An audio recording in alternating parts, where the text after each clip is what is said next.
Renaissance, আরব বসন্ত, যাই বলেন না কেন, এসবগুলো থেকে বেশি চড়াইছে ইসলামিক দর্শন বা সংস্কৃতি।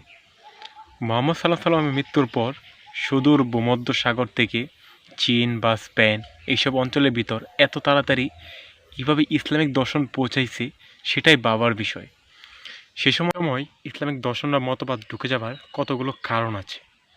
সে সময় মুসলিমরা অনুধাবন করেছিল বিজ্ঞান, সংস্কৃতি, সাহিত্য, সামরিক দিক দিয়ে না আগালে একটি জাতিকে আগানো সম্ভব, এই মতবাদ প্রবেশ করতে পারবে না। সে কারণে সে সময়কার মনীষীগণ এই উঠে পড়ে লেগেছিল।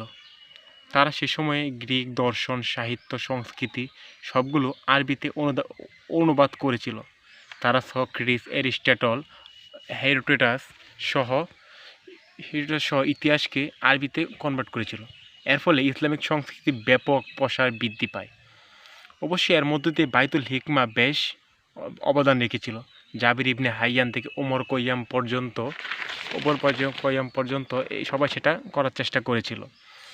পরবর্তীতে সেলজুকিরা সাহিত্য ইতিহাসকে আরও একধাপ এগিয়ে নিয়ে যায়। সে যুগে তারা বুঝতে পেরেছিল বিজ্ঞান, দর্শন, সাহিত্য ছাড়া জাতিকে আগানো সম্ভব নয়। কিন্তু কালক্রমে 18 শতকের পর থেকে মুসলিমরা ফতোয়া জারি করল, দর্শন, বিজ্ঞান, সাহিত্য, সংস্কৃতি এগুলো ইসলামের সাথে সামঞ্জস্য না। এখানেই মুসলিমরা সব কিছু থেকে পিছনে পড়তে লাগলো।